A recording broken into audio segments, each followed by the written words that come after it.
Investigation into the shooting incident in the Senate. With respect to the shooting incident that occurred within the Senate premises, the Department has already constituted a special panel of prosecutors to conduct an independent and thorough investigation. The panel has been directed to examine all available evidence, including forensic findings, documentary records, CCTV footage, witness statements, and other relevant materials. The objective is simple: to establish the facts and determine accountability wherever the evidence may lead. And the initial findings of the panel are as follows.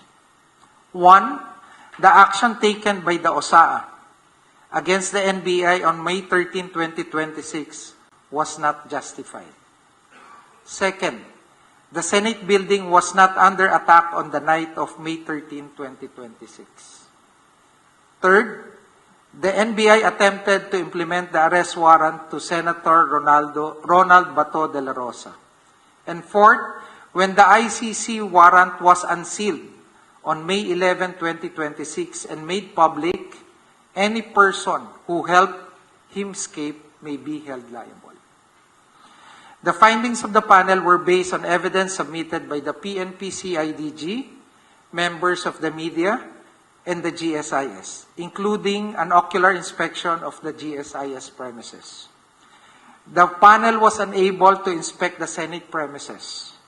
The Senate deferred action on the request by the panel for an ocular inspection of the Senate premises and additional information because it noted that separate and similar investigations are already being conducted by the Office of the Ombudsman and the PNP-CIDG to which they are cooperating. Second, the NBI is an agency under the DOJ and is directly involved in the subject incident, which may present a conflict of interest. The panel was also informed that the Senate also plans to conduct its own investigation of the events that transpired at the Senate. Thus, the request of the DOJ will still have to be referred to the Senate for plenary actions. To date, no further action or communication has been taken by the Senate regarding the request. And based on the initial findings, the recommendations of the panel include: 1. To identify and establish the culpability of all persons who conspired and aided the escape of Senator De La Rosa in the early morning of 14 May 2026.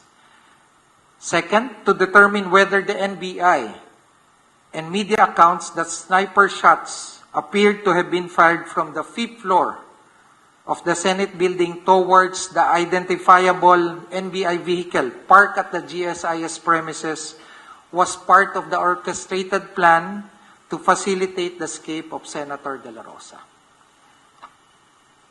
At this stage, the investigation remains active and ongoing.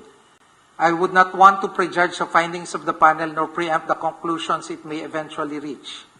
What I can assure the public is that the department will pursue the matter professionally, objectively, and without fear or favor. No individual is above the law, but equally important, no person should be judged before the evidence has been fully examined. We ask for patience while the investigative and prosecutorial processes take their course. Next, in the past week, a complaint was filed against Senator Robin Padilla. This case was referred back to the CIDG for further investigation pursuant to Department Circular Number 20. The investigating prosecutor requested for further documents and or sworn statements from concerned individuals. At this stage, it would be premature to comment on the details of this ongoing investigation. Next, the letter to Attorney Jimmy Bondoc. With respect to the letter sent to Attorney Jimmy Bondoc, we have received confirmation that the letter was delivered to and received by his office this morning. The letter simply seeks clarification and assistance in light of statements he publicly made regarding the service of an arrest warrant upon his client, Senator De La Rosa, and given those public pronouncements, the department considered it appropriate to formally request any information that may assist the lawfully and orderly implementation of legal processes. Maraming salamat po at sa puntong ito po ay tatanggap na ako ng mga katanungan mula sa mga kapatid natin sa media. Please. Please raise your hand and introduce yourself before I call you out. Okay, dagdagan ko lang, ha? Itong investigasyon, no? Lalo na yung madamdamin sa atin, no? June 8, yung nangyari, no? Wala pong Pilipino na hindi naaantig yung nangyari. Diba? Kasi yung kamatayan ng dalawa natin, lalo na pag nakikita nyo yung mga coverage ng media, talagang maantig yung damdamin mo. Kasi, di ba? Pag nawalan ka ng anak, that's so bad. Di ba? Promising career, di ba? Supposedly, susi para umahon, di ba? Magbago yung katayuan sa buhay ng pamilya. Talagang ano. At ang isa rin dapat natin itong tingnan, di ba? Yung obligasyon ng mga eskwelahan. No? Tandaan natin, sa mga eskwelahan o educational institutions, pag inihatid mo yung anak mo, di ba, sa school, may mga anak ako, di ba? Pag inihatid mo yung anak mo sa school, pumapasok yung substitute parental authority. Di ba? At dito papasok yung obligasyon at responsibilidad ng school authorities. Curricular man o non-extracurricular yung activities. Tulad nito, lumalabas sa lahat ng information sa atin. It's a university acknowledged activity. So tinitingnan po natin. Of course, titingnan kung yung liability. Liability ng eskwelahan, liability nung involved, liability nung coach. Sino bang involved dun sa activity? May kapabayaan ba? Meron bang direkta na aksyon? Meron bang active o meron bang pagkukulang sa dapat ay pag-iingat na ginawa niya? Sa pagpili po ng lugar, ang pinili bang lugar ay sobrang peligroso.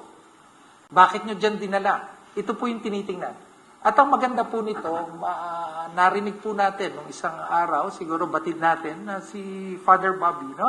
Also is conducting. And we would like to seek also yung information and data na magagather na ginagawa ng Ateneo to be shared with the Department of Justice.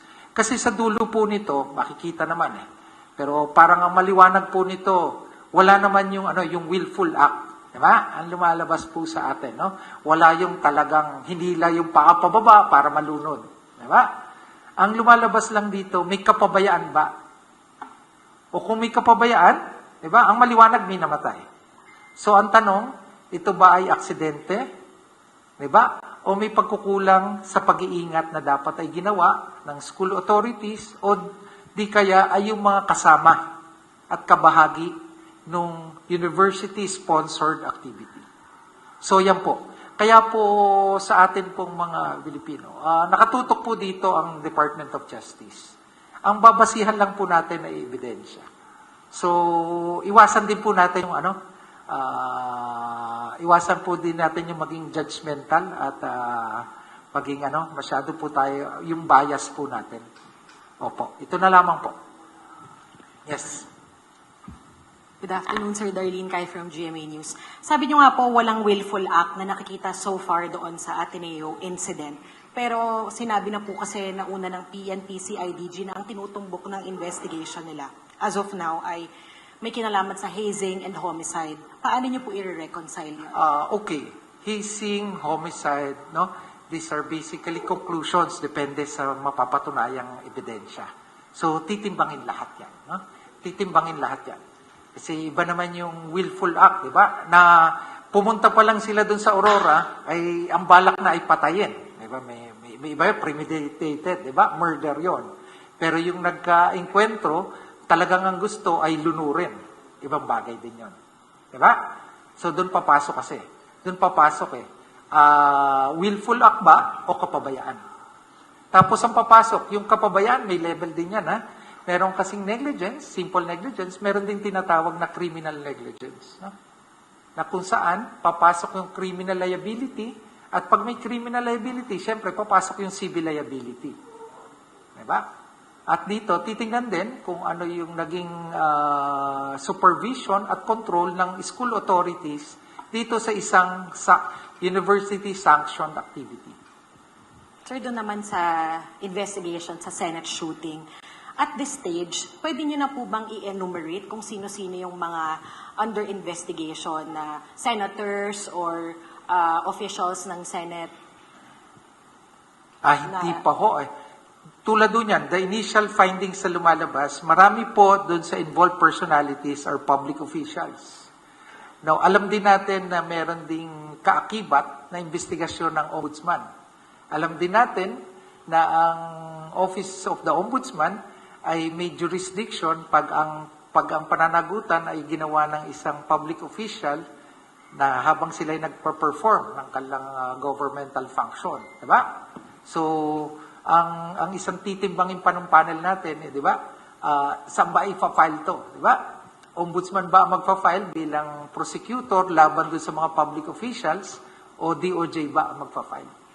Di ba? So, saglit na lang yan. Saglit na lang. Maliwanag na. Medyo maliwanag na yung facts and data natin.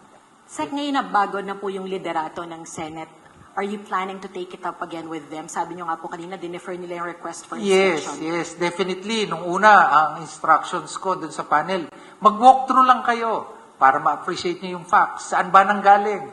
Anong pintuan ba yung binabarel? Saan ba nanggagaling? Kasi may nakita tayong video eh. Very, very informative yung video na nakita natin, di ba? And tingnan lahat. Kasi iba yung appreciation ng facts pag nakita. And with the change in the Senate leadership, we are expecting and hoping that there will be more coordination and cooperation with the panel. So there will be a new request from DOJ. Yes, definitely. Thank you, sir. Hi, sir. Sir, regarding po dun sa pagbalik po ng CIDG complaint, can we know ano po yung documents na ni-request po ng panel?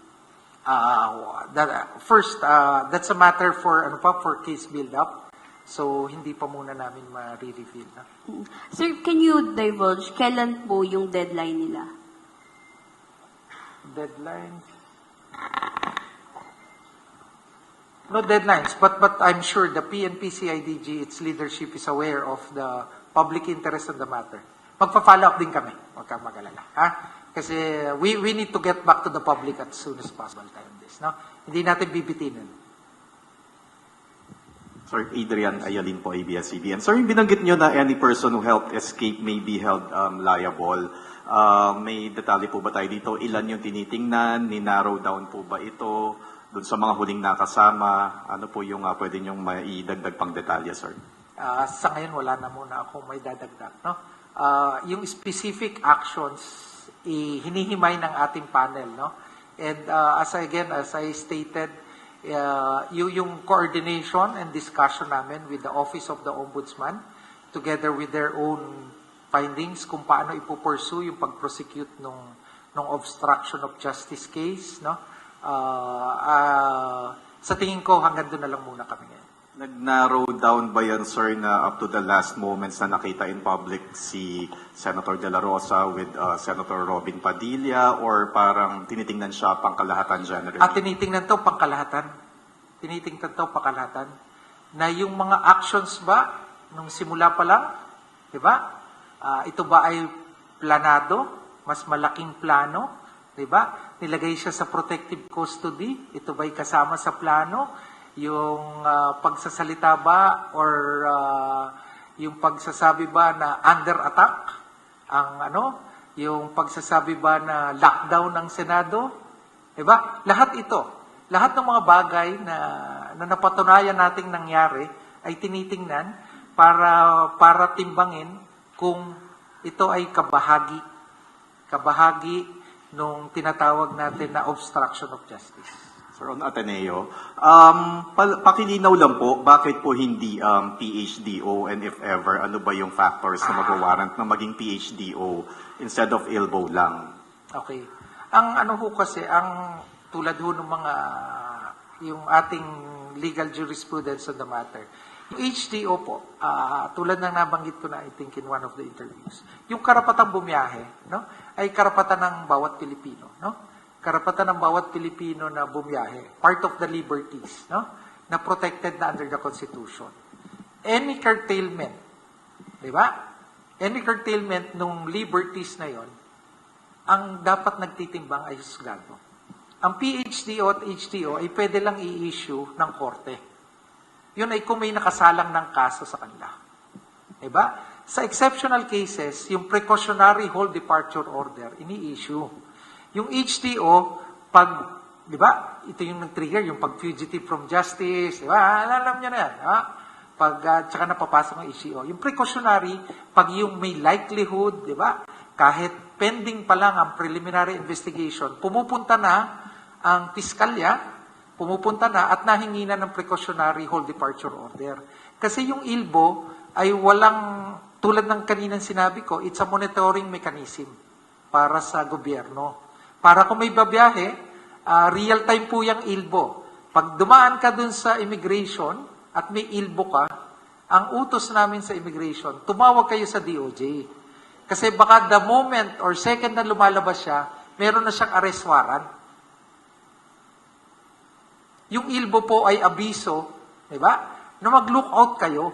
Mag-look out ang immigration at pag dumaan itong taong ito, ay sabihan kagad ang DOJ. Pero real time din yon kasi from the time ma-issue yung ILBO, baka meron ng arrest warrant or baka may HDO na o may PhDO. Kaya itong ILBO, hindi rin to basta-basta na nadadrop, 'di ba? Napansin niyo, 'di ba dati may mga inisyu ng ILBO.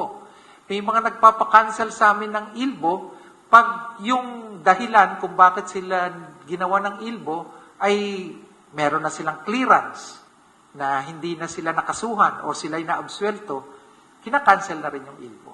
Sir, follow-up lang. I understand sa flood control projects may parang na-issuean ng PhDO or HDO. Dito sa Ateneo case, hindi naman kailangan pa. ILBO. Sa ngayon, hindi naman kailangan pa. Thank you, sir. Thank you. Sorry for that. Any more questions? Okay. So, maraming salamat po.